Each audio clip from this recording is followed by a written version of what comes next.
Hey guys, it's Wheeling the Gamer Girl here, and today we are going to discuss an album called Rock and Roll Love Letter. So you don't know this album, this is actually another US album that was actually released by the Bay City Rollers.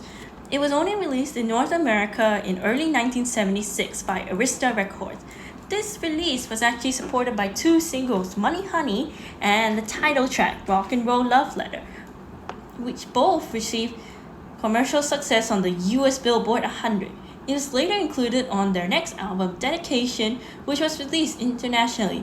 And Rock and Roll Love Letter was actually Alan's last appearance on the US album before he was replaced by Ian Mitchell the following year. So it was released in March of 1976. So that was actually like 1 month before he left the band to do a solo career, and Alan did release his album called I'm Confessing, which was only released as a single and was not really successful.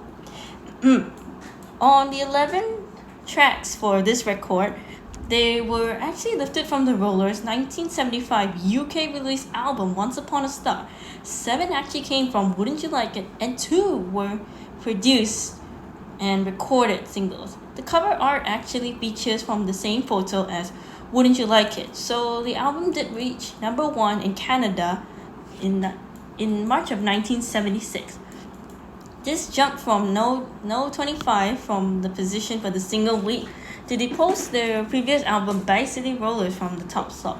In the US, it actually reached high for number 31 on the Billboard's album chart.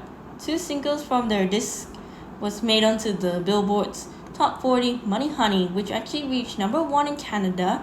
It peaked number 9 in the US, and Rock and Roll Love Letter was actually peaked number 6 in Canada 3 months later, and number 28 in the US. This album was initially released finally on the CD along with the Bay City Rollers. It was a 2 LP set in 2011, founded by Wounded Bird Records.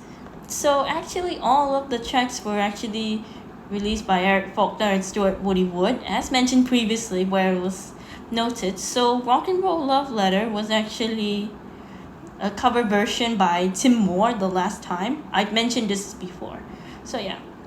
And as well as this, the chart performance was still the same because Canada and Japan actually reached number 1 in the peak position, while the US Billboard 200 reached number 31. The year-end charts for 1976 reached number 6. So yeah, there's not a lot I can really talk about with this album because, I don't think there's actually a lot I can relate to because, at times that one could have been, not so popular at the time.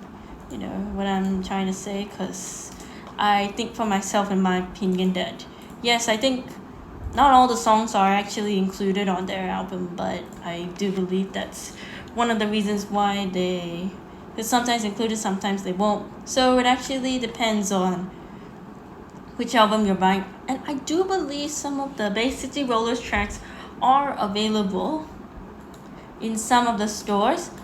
And I'm not too sure if the thrift store would actually provide one because, at times they don't really have this album and it's not really available. So I'm not 100% sure why they didn't sell it. So anyways, guys, I don't want to go through too much information on why this album is not really selling in Malaysia.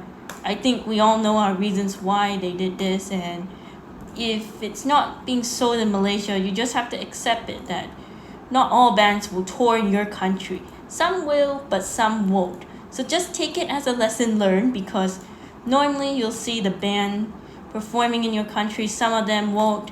And I do believe that, sometimes they won't go into your country, but I'm just gonna say this in my opinion that sometimes it would be really hard to visit them in another country. I'm just saying this in my opinion because I do believe that when we do see a lot of people, when we want to wish for something, it's not really going to happen because it's really far away.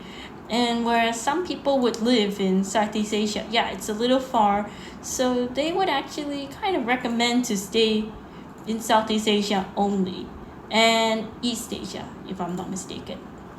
So yeah, that's what actually happened, because I do believe that there are a lot of bands that tour in Malaysia, you know, the nostalgic ones like Boney M and Air Supply. Yes, it was featured in our car radio the last time, and they were going to play somewhere in KL. So yeah, that's actually one of the reasons why they did it. So yeah, I'm just saying this in my opinion because I've been seeing this a lot of times, you know, that they don't perform exactly in your country, because sometimes they could, you know, shift to one side of another. So yeah, that was actually one of the reasons why they really don't do it. And because of this, you must accept the fact that not all bands will actually perform in your country. Some will, but some won't. So just try to accept the fact that it's not always like that, you know? Sometimes there can be bands trying to perform in your country. Sometimes, you know, there'll be bands that can't perform in your country because it's not popular. But you need to really accept the fact that this will go on until you know about it. I'm just, you know, not trying to be rude in here, but sometimes it's like that. Because I've been seeing a lot of bands before not performing in our country, and sometimes they'll only perform in certain parts of the country. Like, for example, the Bay City Rollers are really popular in Japan, and I do believe that's the only country that they perform in Asia, not anywhere else. But I think in the US, UK, Australia, and the US, yes, it's more popular here than in Southeast Asia.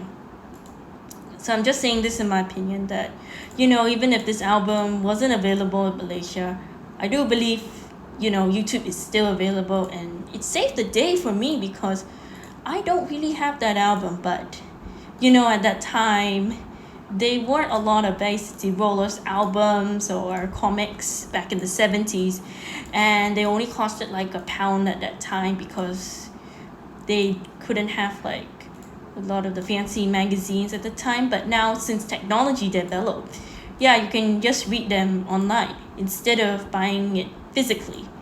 And that's what we did the last time in the Gen Z period. But even though like some Gen Zs don't really listen to old songs, sometimes they prefer K-pop or other popular songs, that's okay, that's their choice. And because of this, I'm not trying to be rude to anyone, but this is the reality.